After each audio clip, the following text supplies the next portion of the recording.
Hi, everybody. Pastor Cliff here with the Goodness Gracious podcast broadcast from Grace Community Church in Surprise, Arizona.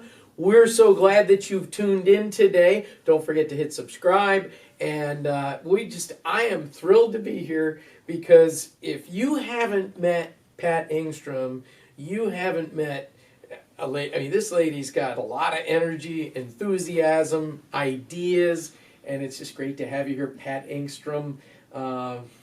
How long have you lived in Surprise, Arizona? 16 years. Well, we're now not in Surprise, but for 16 years we lived here. Or I lived here. Are you living back in Southern California? West. Sun City West. Okay, that's right. You were in Grand for a while. Yes, we moved last summer. And so you kind of like a little less restrictiveness in terms of the HOA, that kind of thing? Well, we wanted to downsize. That was the primary reason we were moving. And, the grandchildren are in age, they're in college, and they're not coming here as often. So we didn't need a casita.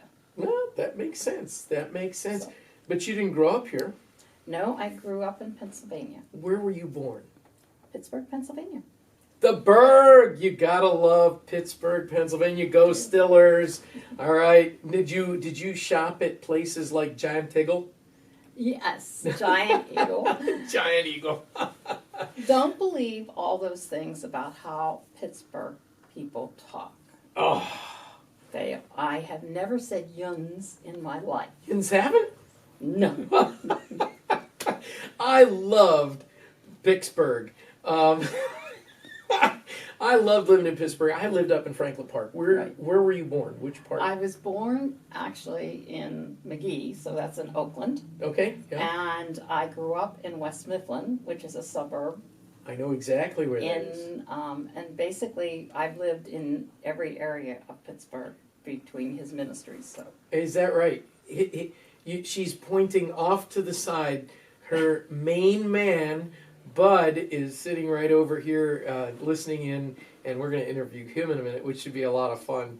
But so, where was the majority of your childhood spent? Which part of Pittsburgh? in West Mifflin, near where Kennywood Park is. Oh, I love Kennywood. The big amusement park. Yeah. Where I worked, where my husband worked, that's where you worked when you were in high school. Is that right? Did you grow up going to church? Definitely. Which church did you go to? I was in the Lutheran church. A little Lutheran church. Okay. And my parents were extremely active. Uh-huh. We never missed a Sunday. You had to be dying if you missed a Sunday. And if you missed a Sunday, you weren't allowed to do anything else. That's exactly the way it was in my family. Yes. So. How about that? So you went to high school there as well? Yes, I went to high school. And I went to college in the Pittsburgh area. And what did you major in? I majored in math and minored in computer science. Wow. Okay. Yes. And that was back when there were very few computer science classes, so I was in the School of Engineering at Pitt. Oh, yeah. In order to be able to do that. That's a big deal. It was for a woman back then. Yeah. In fact, everyone tried to tell me I couldn't do it. That if I wanted to do math, I had to be a teacher. So, you bucked the trend and you went into the business world, and I assume, Yes. Okay, somewhere along the way you met Bud, but somewhere along the way you got into the business world, and I want to learn about both of those things. I met Bud in a synagogue when I was 13 years old. Wait a minute. Did you hear that, everybody? She met Bud in a synagogue. Now I'm really wondering. We were attending a bar mitzvah. Okay. Okay, so, and it was of a mutual friend, and we actually had met when I was younger, but there's a 6-year age difference between us. So he wasn't really interested in me when we met when I was younger. What did Bud look like in a yarmulke? I've always wanted to. Just the same. Yeah. Okay. There you go. But So we had friends that were Jewish, and we did a lot of their traditions. Mhm, So mhm. we met there. We got married 6 days after I turned 18. Whoa, But that was fast. I had skipped a grade, and so I was in actually going into my second year of college. So, how old was Bud? Bud was 24. 24. He's rocking the cradle. Yes, Oh my he did. goodness. So was he in seminary at the time? He was in seminary. Bud, we've got some things to talk about. He was in his So- going into his final year of seminary. Oh. So And you got married? Which church? The we got Lutheran married church? in my Lutheran church. Okay. The minister that married us, and that's a reason why my career was so important to me, was the minister that married us died of brain cancer shortly after he married us. In fact, we weren't sure he'd get Bud's name right. Oh, wow. But I had babysat for his family, and I knew them very well. And back east, ministers lived in church-owned homes. In fact, we bought our first home in the Bay Area, Oh, wow. and we had been married quite a long time. That must have been sticker shock.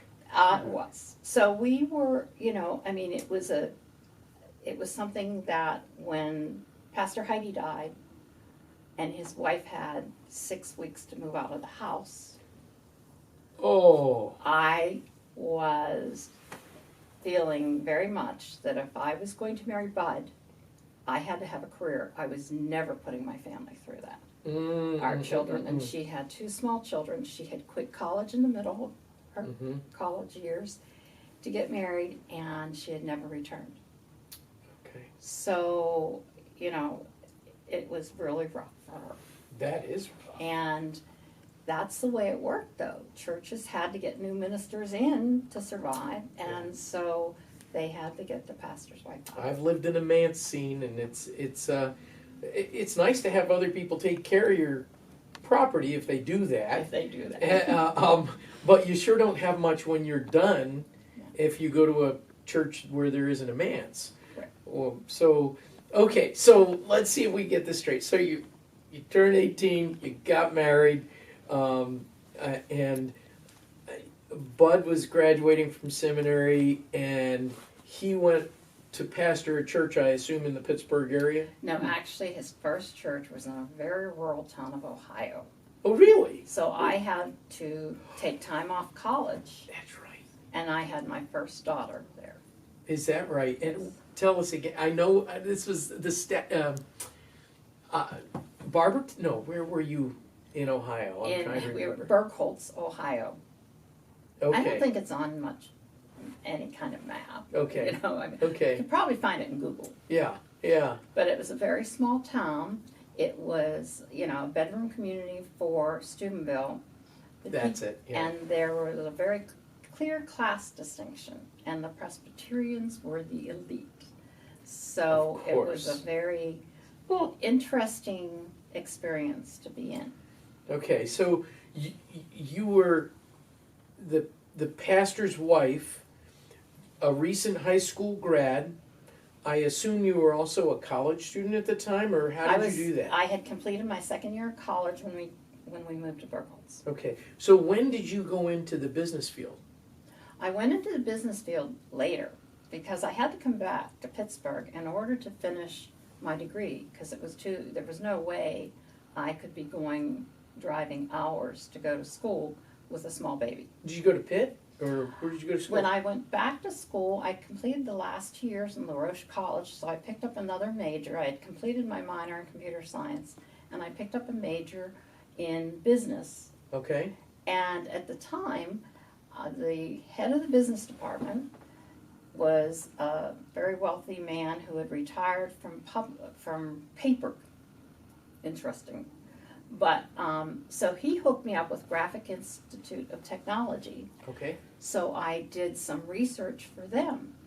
And they are associated with Carnegie Mellon.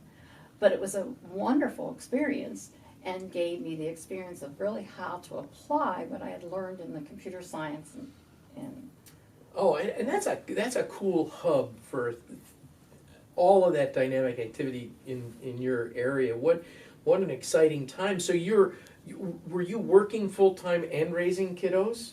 I didn't work full time until after my older daughter was in school. We have 7 years between the 2 children. Okay. And we were told after Hope we couldn't have any more. Oh. So after I started work, I was in banking, And we thought our life was the three of us. And we took the first vacation we ever had, because we had never had money when I was going to school. Yeah. And I came back and wasn't feeling well, and I was pregnant. Now the bad part was, we had decided we wanted to pay off the student loan debt I had. So, and I was making good money, so we decided that we'd pay it very fast. So I signed the contract, so I paid it quickly. Well, back then, women didn't get time off. There was no maternity leave. Oh, yeah, that's right. There was also, they didn't pay your insurance when you were off. So we had a dilemma there. Okay. So I had a short period of time off after my second child was born. And I was working in banking and IT at the time. But I have to say, it was a wonderful way to start. I kind of divide my professional career into 3 segments. I was in banking for a number of years in Pittsburgh, Pennsylvania. And first at Mellon, then at PNC Financial. I was the first woman VP of operations that PNC Financial ever had. Isn't that exciting? And I had the opportunity to be there during the crisis. The board had put me in place there because I had a combined business degree. By that time I had my master's and a math and business. Refresh our memories, the crisis. The crisis was the savings and loan crisis. Oh, yeah. So I was put as the head of credit policy systems and VP of credit policy systems and commercial loan operations. It was not a job I applied to. In fact, I didn't want. I was very content where I was. But the board needed somebody that they could present to the feds that had both the business and IT background. Because one of the jobs was going in and evaluating all this stuff we were getting. So it was an interesting time. So I was in on the beginning of things like imaging technology. We were the first people to implement it. Oh, wow. In the student loan portfolio. I got to deal with all the big people, all the PC people, because men didn't want to do PCs. Nobody in IT, it was the best thing I ever did. Nobody in IT, the men said, no, those are toys. I said, I'll take them. There you go. And we implemented the first PCs across that corporation. It's a very big corporation, so it was great. You know, I had one of the first Macs, and portable. You know, do you remember those? Oh, very well. And you could stick them in a back. You could actually. Never mind. No, they're compact, which was a big compact computer. You had to carry those on a luggage case. Their compact computer went on a luggage. And we thought that was so convenient. Yes. Well, it was fun though, because I got to test the stuff because they wanted to sell it to our bank holding. So we set up a little lab, and Apple kept trying to sell us stuff, and I said, those are toys. They don't work for what we do. And actually, if you look at it today, they still don't work well for all. They're good for advertising, but it's kind of like all the new graphics technology. They are looking for people like myself who are this age to come back to program in COBOL. So are you ready to do that? No. Okay. You're enjoying the isolation ward right now. I'm a homebody. I have traveled all over the world for business. I've done so many different things in business because my second phase of work was over in Silicon Valley. So that was interesting. Even worked for a startup at one point. And so you experienced a lot there. And that's when I was traveling into other parts of the world because my job was to implement, I had managed a team. I didn't personally do it. Implementing the new HR system worldwide to tie all the companies So together. did you have a favorite place where you got to travel? Prague. Oh, how interesting. Prague is just a beautiful place. It's like Austria, only cheaper. But it has all the same beauty. A castle in town, you can walk across, these bridges. There are artists on the bridge going up there. Did Bud get to go with you? He never went there. He went to London and Scotland with me. Oh, how fun. And Yeah. but yeah, it was a great experience. But when you fly in to one country in Europe in the morning, you visit a second one in the afternoon, and you go to bed in a third one. Oh, so you were moving. It was not like, oh, isn't all that gorgeous? Yeah. I had some good times, and we would, as an HR organization, the leadership would go to different countries and meet, You were working. but we were working. So tell us, how did your faith inform your work while you were on the job? Did your faith make a difference? Definitely it made a difference. Tell us about that. Well, there were many times when you would be, as a leader, you would be working with people who were going through struggles. Mm-hmm. To this day, in fact, when I retired from the company in Arizona, people flew in who had worked for me early on when I started there, and to celebrate my retirement. They just wanted to take me to a hotel for a weekend. Oh, wow. So, it was how you bonded with people, how you treated people. Mm-hmm. I worked with people from all over the world, Mm-hmm. and I've had Hindus and Buddhists ask me to pray for them. Now, they knew I was Christian, but it was okay. It was definitely a challenge when I first moved to the Bay Area, Mm-hmm.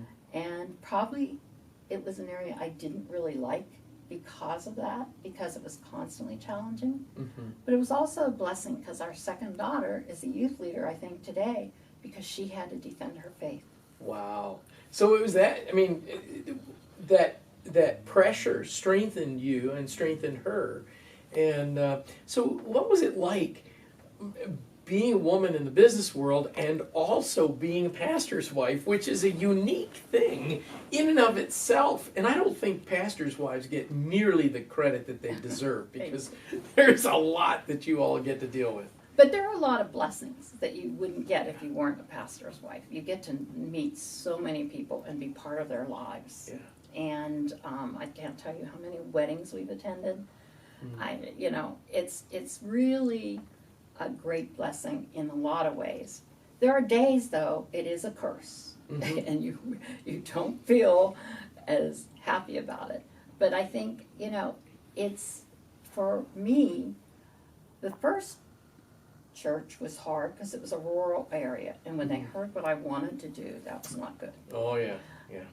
But it was okay because I also could do things for them, and they were big into doing things for them, and because they thought they hired both the pastor and his wife. Of course. The second church was actually an interesting experience because my father had been a teenager in that church, and so in fact, there were some older people that thought I was his sister when we first went there because they couldn't imagine I could be his daughter. Oh, my goodness. And then but the one church, the third church Bud had, it was full of lawyer and professional CEOs. And so it was wonderful because they looked at me as a professional, but also as his wife. Right. I served on their session. Mm-hmm. At that time, I also served on the board, the trustees board in the presbytery. That's interesting. Did you ever find yourself butting heads with Bud over as a session member? No, not with him. But when I got on the trustees, I butted heads with the head of the presbytery, which was in essence kind of his manager. That's right, the Pittsburgh Presbytery. Pittsburgh Yeah, Presbytery. I remember being a part of that. It was quite an experience. Yeah. And I enjoyed, that church was probably the one that appreciated the fact that I was a professional more than any. They also treated Bud like a professional. Mm-hmm. Mm-hmm. So that made a big difference too. Sure.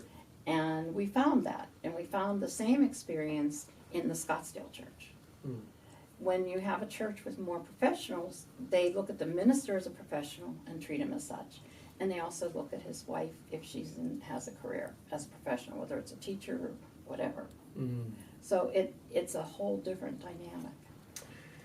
You've had quite a few experiences, and I know our time is probably running a little short at this point in time. So I always have to look back at Michelle. For those of you out there in podcast land, Michelle is back behind the camera, and usually she starts to sway a little bit. But you know, it is so exciting to hear about Pat Engstrom's journey, and I feel like there's so much more that we could glean from this. But I want to give you a chance, Pat, to just kind of share with folks anything you might want to share with them about faith, life, whatever's on your heart and mind.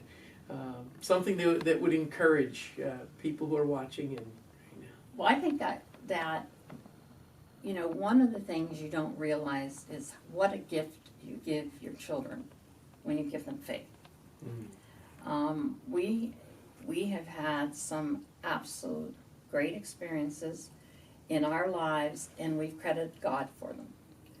That one of the things that I grew up with a mother who was abusive, not physically, but and I was her target. She had some mental illness, so we didn't know that when I was young, but we found that out later in life. And one of the things was, though, I have to thank her because faith was very strong. Mm. Now, she might have been a little strict and rigid, but she also taught me that Jesus was part of your life. My father was the same way. I never, ever doubted as long as I can remember that Jesus was there. When things got tough, I prayed. Mm. I can remember praying because this was our first manse, and the session was coming over after a session meeting, and I was trying to get the floor scrubbed in time. And I prayed for that. I prayed for what might seem silly things, but God has come through. Mm. And every time we have seen the blessings, that, even to Bud's calls, it was just perfect timing. And you knew it was the church.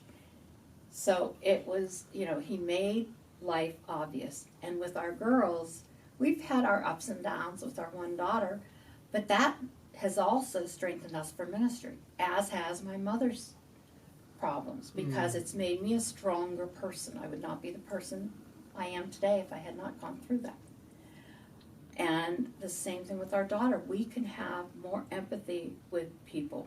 So look at what happens in your life as a gift from God. Figure out how it's going to be used. It might not seem good right now, but God's going to put somebody else in your life who needs to hear from you that what you went through is something they can do too. It's interesting that you say that, Pat, because if you go closer to Tucson, there's the biosphere. Are you familiar with the biosphere? Yes. And it's kind of like this indoor terrarium with all these plants, and it's supposed to be a self-contained kind of an environment. Well, they discovered at one point when they first started this that the trees were not growing straight. And they couldn't figure out what the problem was. Well, it was that those trees weren't getting any resistance. There was no wind resistance. And our lives are strengthened